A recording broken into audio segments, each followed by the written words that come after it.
नमस्कार। इन खबर में आपका स्वागत है। पश्चिम बंगाल की राजनीति थमने का नाम नहीं ले रही है। वहां के पूर्व मुख्य सचिव अलापन बंदोपाध्याय को दिल्ली ने तलब किया ही था और उनके द्वारा भेजे गए जवाब पे अभी विचार कर ही रहा था कि राज्यपाल जो हैं जगदीप धनखड़, उन्होंने मुख्य सचिव एच.के. द्विवेदी को तलब कर लिया है। सबसे पहले बात अलापन बंदोपाध्याय की। प्रधानमंत्री नरेंद्र मोदी की 28 मई के दौरे के दौरान बुलाई गई बैठक में ये समय से नहीं पहुंचे थे। मुख्यमंत्री ममता बनर्जी के साथ आधे घंटे देर से पहुंचे थे, जिसको लेकर के इनको तलब किया गया और केंद्र को रिपोर्ट करने को कहा गया। बदले में उन्होंने 31 मई को रिटायरमेंट ले लिया। जो 3 महीने की कार्यावधि बढ़ाई गई थी उसको उन्होंने छोड़ दिया। इसके बाद भी केंद्र ने उनका पीछा नहीं छोड़ा है। केंद्र ने जो आपदा प्रबंधन अधिनियम के तहत नोटिस जारी किया है उसमें साफ साफ पूछा है कि आपके खिलाफ क्यों न कार्रवाई की जाए। जिस सेक्शन के तहत नोटिस किया गया है उसमें 1 साल तक की जेल हो सकती है। उन्होंने जवाब भेजा है, उस पर गौर किया जा रहा है। कई नियम कानून बदले जा रहे हैं कि आगे से किसी भी ब्यूरोक्रेट के तत्कालिक अपॉइंटमेंट के लिए सतर्कता की क्लियरेंस जरूरी कर दिया जाए, ताकि ऐसी नौबत न आए जो ममता बनर्जी ने दांव खेल दिया। अब बात गवर्नर जगदीप धनखड़ की।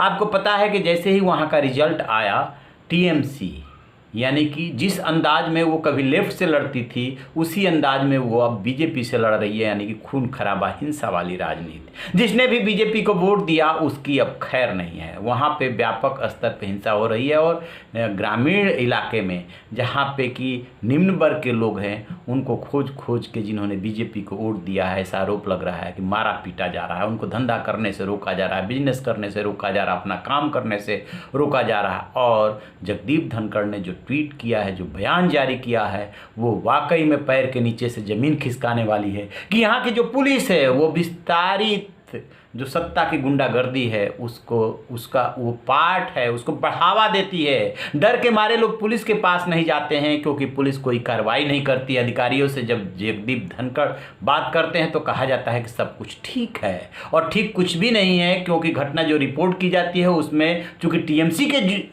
लोग जुड़े हुए होते हैं इसलिए कोई कार्रवाई नहीं होती है। अब अंदाज़ा लगाइए कि पश्चिम बंगाल की क्या स्थिति। हार जीत तो राजनीति में होती ही रहती है। क्या ये हिंसा से दबाने की है कोशिश?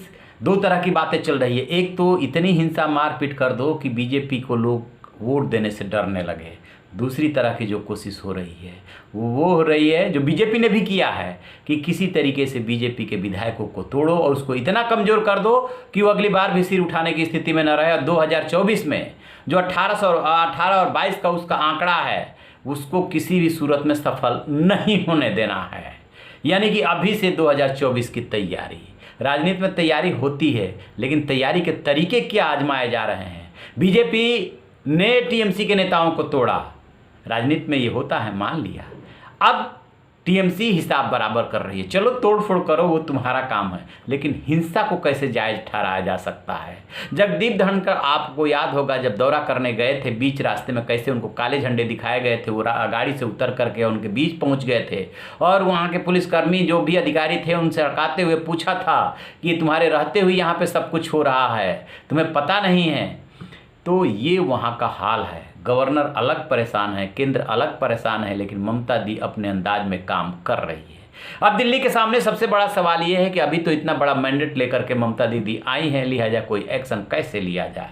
इनको इन्हीं के चाल में उलझा करके रखा जाए, वही दाव पे चला जा रहा है। लेकिन आम आदमी की इसमें जान जा रही है। उसके लिए तो किसी भी मुख्यमंत्री को सोचना चाहिए कि इनका क्या कसूर। वोट कोई किसी को दे सकता है, इनका क्या कसूर। लेकिन नहीं, अंदाज वही है। हिंसा हो रही है, होने दो, डराओ धमकाओ, लालच दो और किसी तरीके से अपने पाले में करो। आखिरकार ये कौन सा लोकतंत्र है।